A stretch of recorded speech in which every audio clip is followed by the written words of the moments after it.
Live from Cool Boys Central. You're the boss down there. I'm boss up here. From bat tips to bat nips, we are just cool boys revisiting Batman, the animated series, and wearing hats. This is Batman and Beyond, a Cool Boys podcast. I see Batman and Beyond.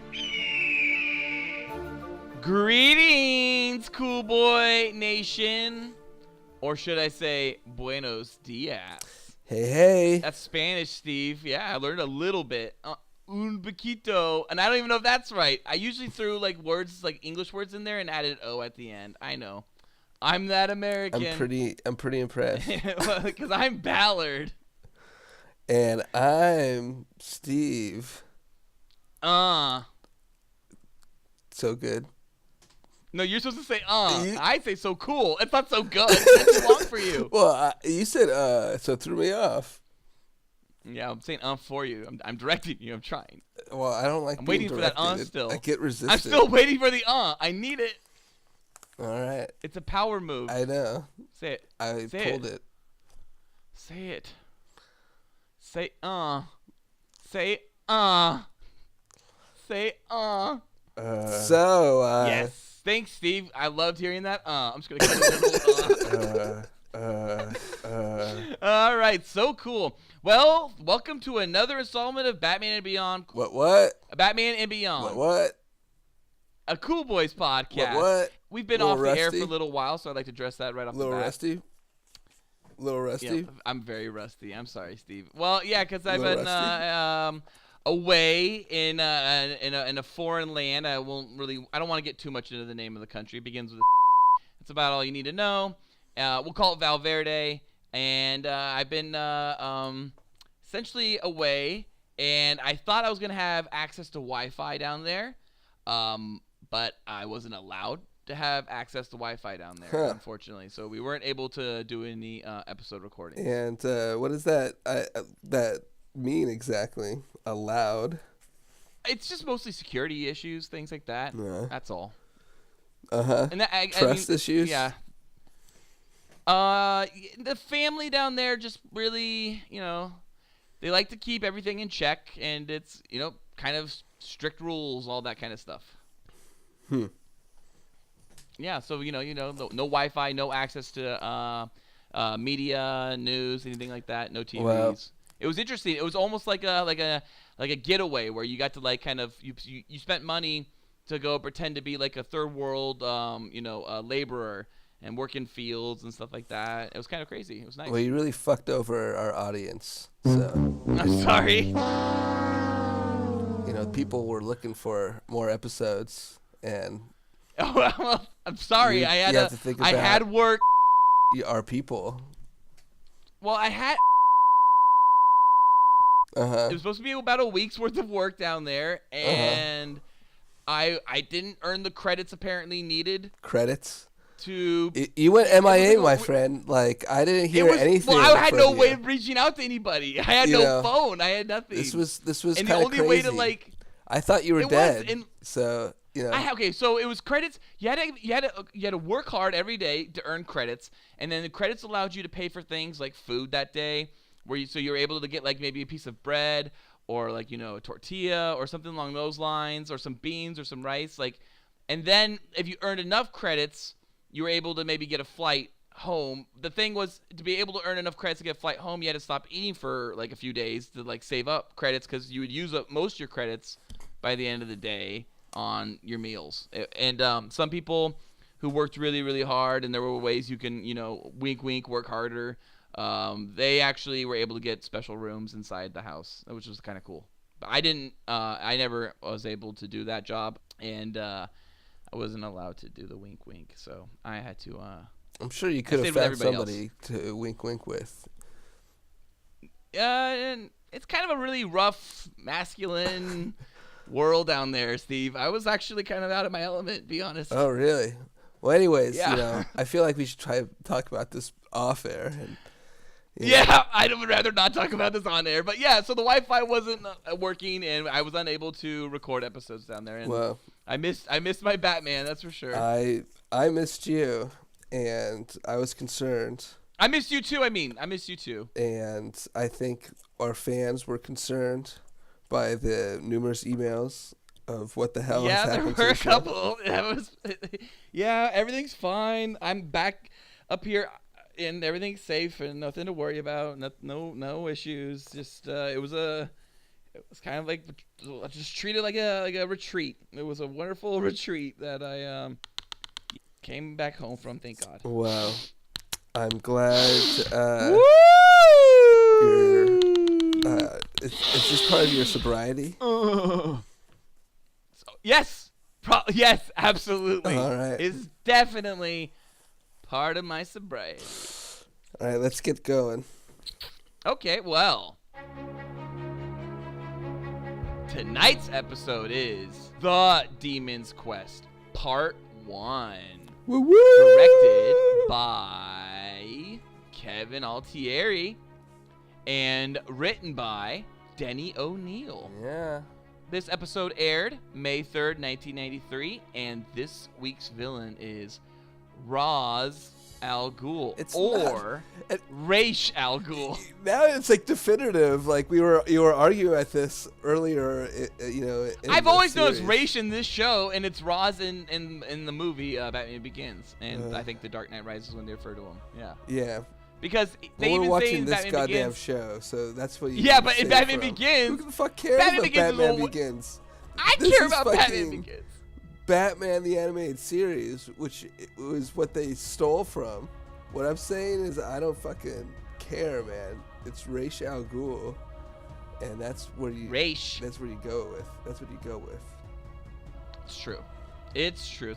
It's what we're gonna go with this time. And every time, Steve, I say Ra's, I want you to hit my hands with a yardstick. Okay? I want to do more than that. Are you gonna fuck me in the ass? What are you doing? What's going to happen, Steve? I honestly, I don't need any more physical abuse, so I'm okay. Well, I'm telling you, so I don't have to do it.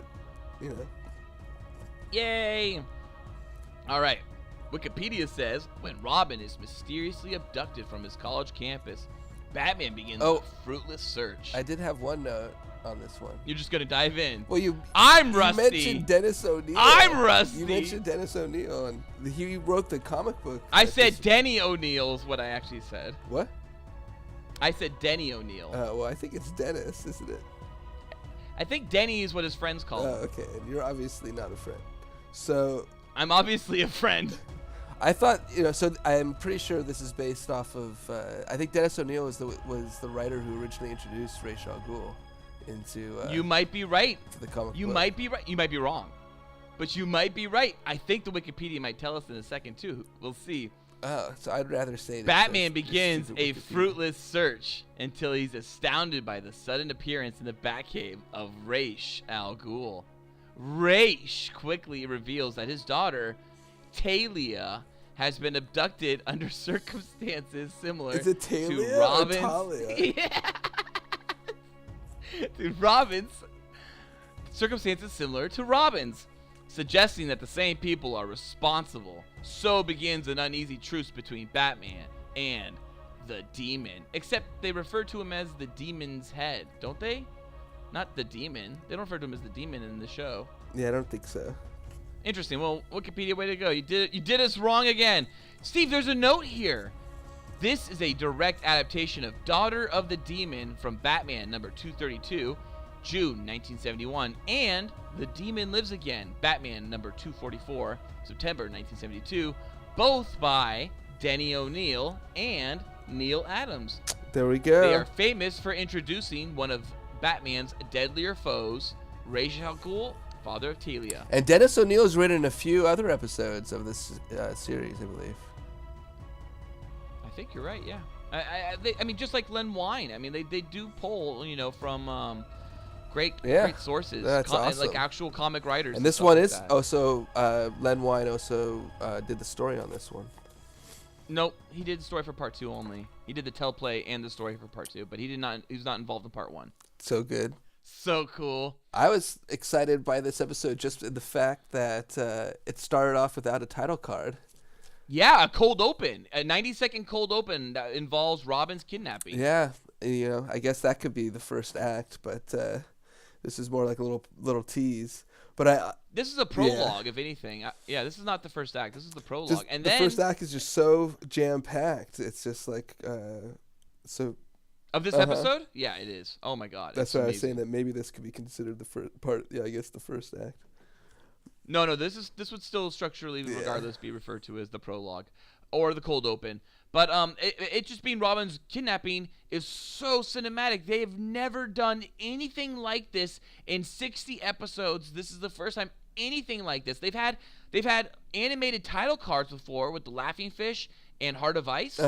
But this is the very first time we have essentially a cold open that leads to like a swelling musical score that cuts to an opening title card of the Demon's Quest, right? That's fucking awesome. Yeah, they're excited. This is the third animated title card we've ever had, so this is clearly the, as we mentioned before, this is the beginning of the end for the beautiful painted artistic work of the original title cards of Batman. But this one is almost not a animated title card. We only know it is animated because as the shot fades away from the font, then the cave bridge, the Bat Cave's bridge, very drops astute. So it could be, it could have been quote unquote painted, but it isn't. Yeah, it does start off. It's just like the animation is just like so on par in this episode, I guess. It's with Robin climbing up the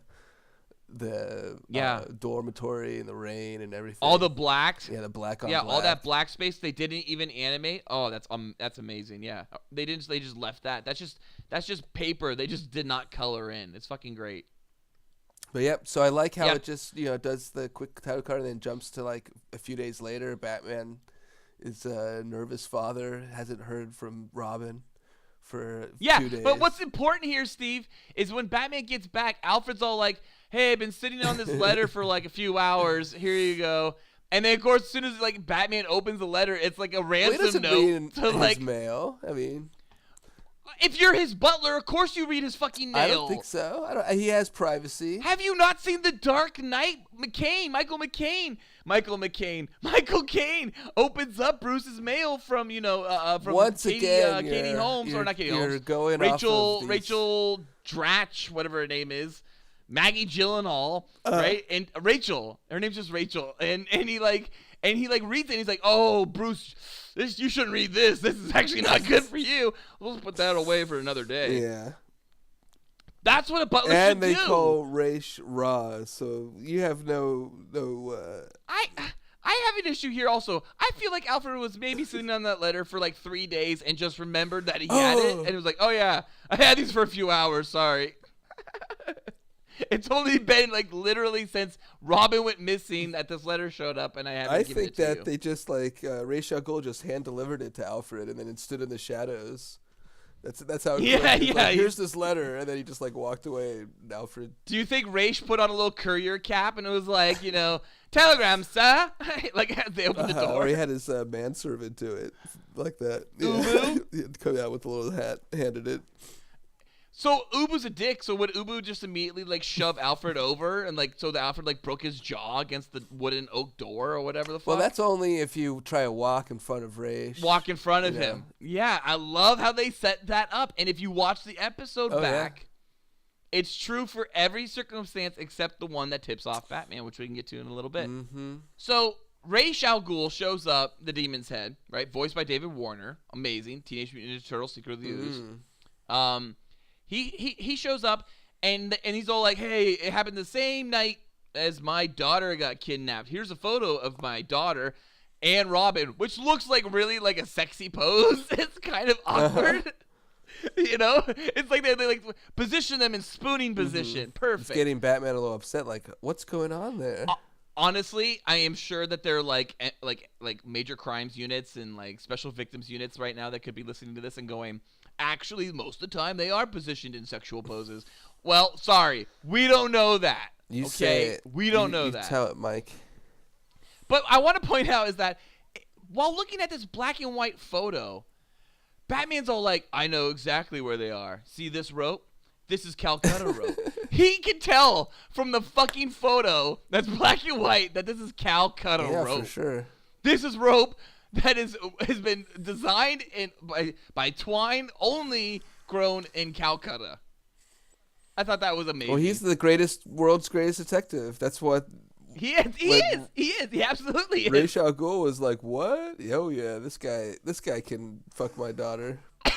Yeah, really. Raish kidnapped these people himself, and he doesn't even know where the rope comes from. And he's just like, he was like blown away. He's like, well, it is Calcutta rope.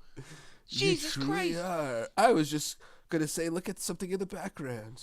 So they go to Calcutta. Yeah, but look at the pimp goblet that Raish Yeah. has got in his hand right now. What is this giant ass fucking? This is like the holy This like is totally like Grail. a Indiana Jones type of episode where they're just sending him You have chosen across wisely. the world to go on this wild goose chase. But the power of the Grail must not pass the seal. Yeah, so I can talk. You can always talk over me, but I can't talk over you. No, I'm just doing Last Crusade audio bites. That's right. No one talks over me. So, yeah, we have locators for Calcutta. We just also had a locator for Malaysia. And I always want to say the Malaysian fucking locator is so awesome because it is the Calcutta and Malaysian locators in general are cinematic. Just by nature and their involvement in this story, they're so cinematic. It's like, look, we're globetrotting. But it's when you add Shirley Walker's fucking score, like with those musical cues that hit with those locators, makes this feel even more like epic and filmic, and it's insane. Like you're just watching this cartoon that is only about 9 minutes, 10 minutes into the episode, and you're fully immersed in what would be like 30 minutes of movie at this point if you were watching this as a film. For sure. I was gonna say, and they had like a good hint too earlier on when Batman's getting attacked by the ninjas or whatever in Calcutta, and Ra's al Ghul like goes to the back and like kind of stands in the shadows. Yeah, he goes in the shadows like the Emperor. And his eyes bulge like he's like getting off on watching Batman fight these ninjas. It's definitely a hint that he's aware of what's going on. It's very Palpatine in the Clone Wars. Yeah, for sure. Even though Clone Wars came after this, so maybe they took some kind of referencing from that. Yeah. You could read it either way if you're first watching it. Like, oh, is he just excited to watch Batman fight? Or, like, is he excited for it, for more reasons? So when I was 11 seeing this episode, I had never heard of Ra's or Raish. I never heard of him. I had not read many Batman comics by the age of 11. I mean, I had read the basic ones and the ones I was reading because everyone in not high school, excuse me. I was 11 years old. I was in high school. Because everyone in school was reading those. And so I read those ones, but I didn't read like necessarily like these ones from like 1970 fucking 2 or whatever the fuck it was, right? Like for sure. 1971 and 1972, like that was way too old of a comic for me to read when I was 11. So like I had no clue who this guy was, and when I saw him do things like sink into the shadows, it had me spinning my wheels in my head, like, oh fuck, this guy who sounds good, right? David Warner sounds like a good guy. He sounds like a nice professor kind of guy, someone you can trust. And then he's like doing like kind of this shady shit only in a few moments. Other than that, he's kind of like a cool best friend of Batman's on this trip. And I thought it was just watching it back this time and just seeing how well, like there have been so many times where we joke about like going back and rewatching the detective moments and being like, oh, that's not really much of a detective moment, or there's a lot of leeway there. But other than like maybe the Calcutta rope in this episode, they really show you the detective moments. Like more so than that Count Vertigo episode, Off Balance, where they kind of do things. And you and I actually would argue over like what they were showing, if it was technically bad animation or if it was really clever, notes towards hints to the audience of these guys were working for Talia or whatever. But it's this episode that like you really kind of I guess you feel like they earned it. They really earned it at this point. I agree. Like the twist is fully earned. This is great storytelling. And on top of that, it's on the 4:00 kids hour of television that is playing back to back. It's playing. Yeah, like right after Tiny Toons and like or right after Animaniacs and just before Power Rangers, like something like that. Yeah, exactly. Yeah. I actually visually remember standing behind the couch and standing for maybe about 10 to 15 minutes and watching this episode just play out. Like maybe it may have been this first segment. of Batman, because this first segment was so fucking paced well that you just could not take your eyes from it. That like I remembered like standing there and not sitting down, just mesmerized by the plot. I loved the pit, the first time being introduced to this idea of like someone being able to use a pit to be reborn and come back and say. Yeah. I thought it was a really cool idea. I had never heard of that either. It just was like, this is so cool. Yeah, and it's so fantasy. It's like very fantasy. Oh yeah, for sure. You know what I mean? Like, and it's like it takes away from that sci-fi. And the other thing I thought was interesting, Steve, that I liked about this was that in that Jeep ride in Malaysia, Raish is upselling Batman the whole time about his evil scheme before he eventually like gets there and full on monologues it to Batman. Uh-huh. He's like kind of selling him. It's like, hey, wouldn't it be great, wink, wink, if like I don't know, if Earth could take over itself again and maybe a couple of the population went missing? Just saying. Don't want to go too far with that. I'm just saying. Like, just what would you think? Like, just as a thesis. Let's just go there. He's like, have you seen Infinity War? I kind of like that Thanos guy. Yeah, actually, the Infinity Gauntlet storyline would have been released by now. So they could, Batman could have brought the Infinity Gauntlet like whole omnibus with them to with Raish. So as we get into Act 2, we literally have a cliffhanger act break with a leopard panther. And Steve, what happens? He uses his cape. Oh, what do you mean happens? He just jumps out of the way. I thought he jumps out of the way.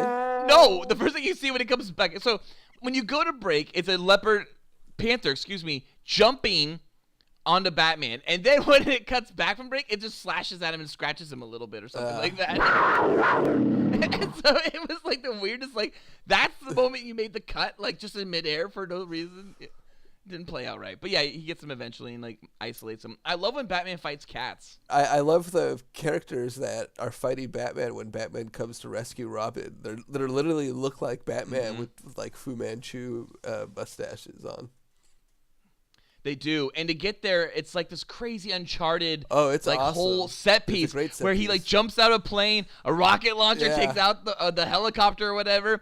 Then he like lands into the wreckage, has to take out some like gunmen, hikes through the fucking snow like just like Nathan Drake, and then like eventually finds his way into the cave where Robin is like surrounded by shadows and like these more and more ninjas. Yeah, exactly. Yeah, it's great, and it's so cinematic too. Like you're just immediately following Batman along. You're like, yeah, where are we going? Where's this adventure going? Let's get Robin and that Talia. And then the big reveal: the demon is Raish. So we have Talia now in the episode. She's sexy all, as fuck. Like wants to bang Batman like pretty hard. Dude. So we're in Act 3.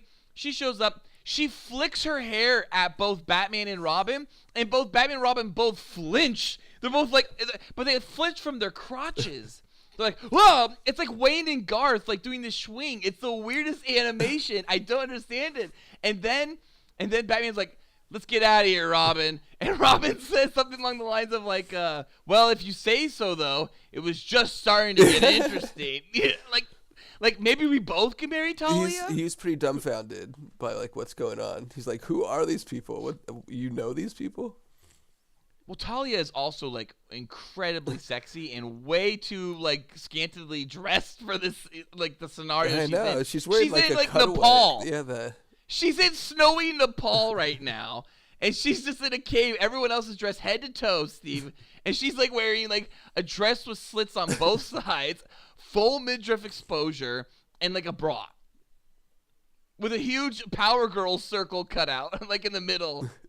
By the way, why does Power Girl have that circle cut out? I do not understand it. I don't know.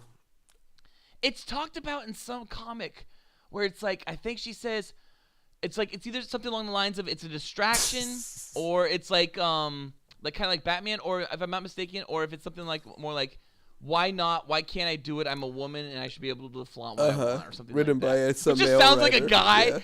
Yeah, sounds like a male writer. Like, why not? Why can't I have fucking huge ass and a thong on as a superhero? Why not? Why not? It's empowering. It's empowering to show my titties. Yeah, exactly.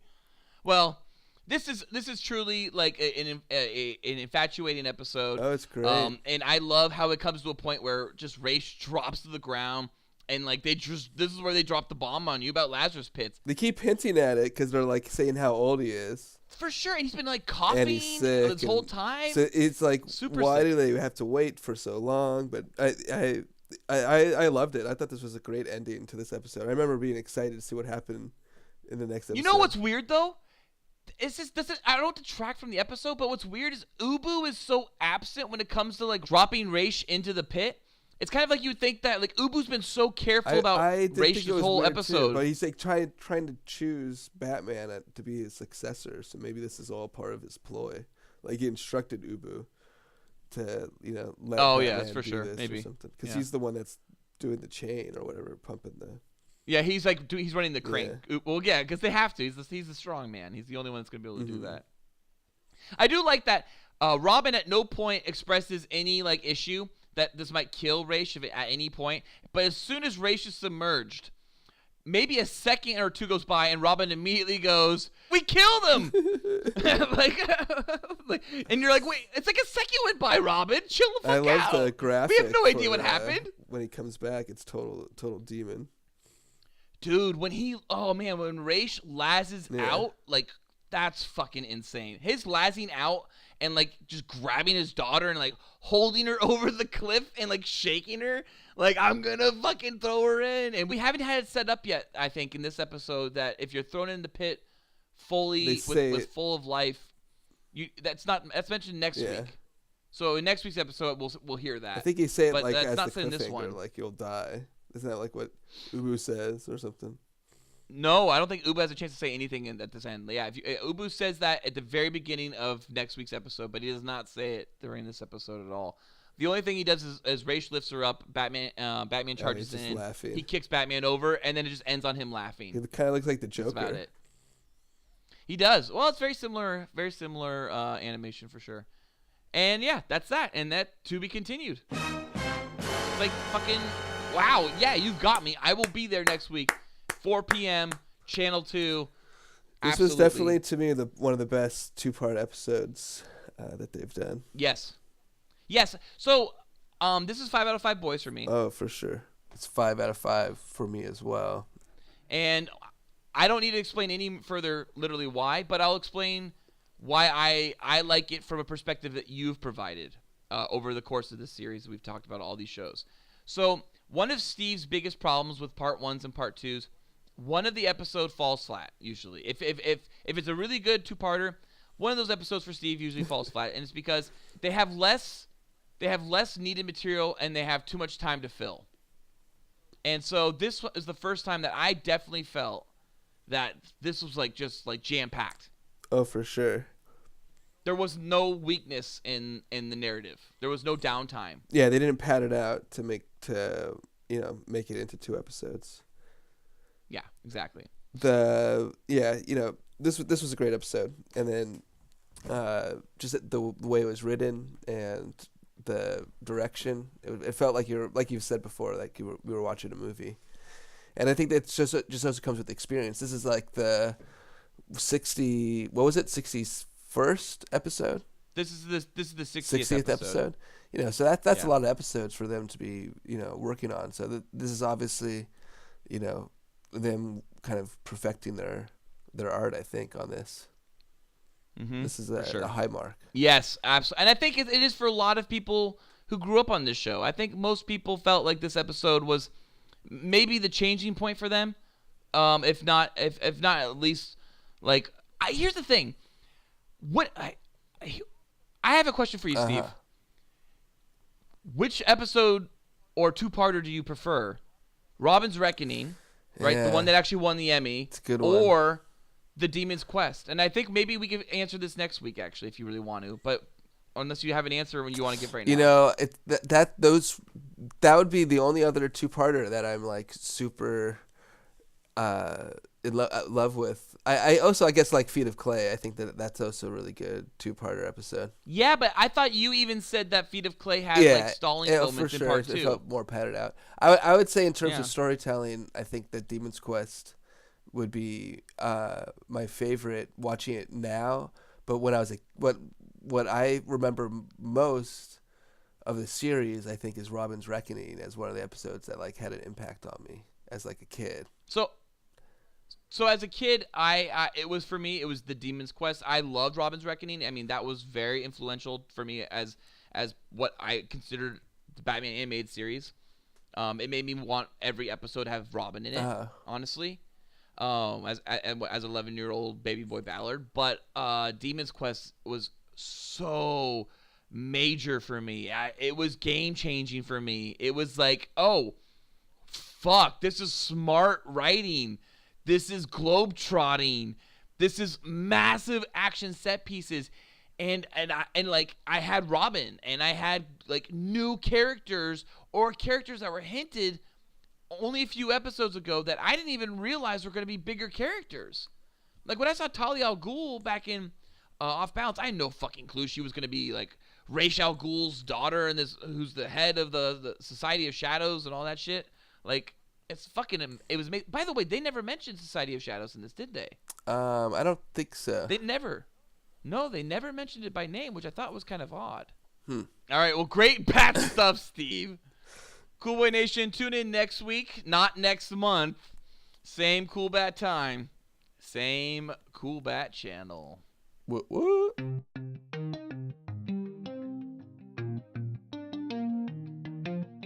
Cool Boy Bat Nation, be sure to let us bat know what you bat thought of The Demon's Quest Part 1, or what your favorite bat episode is by bat emailing us at batmanandbeyondcoolboys@gmail.com.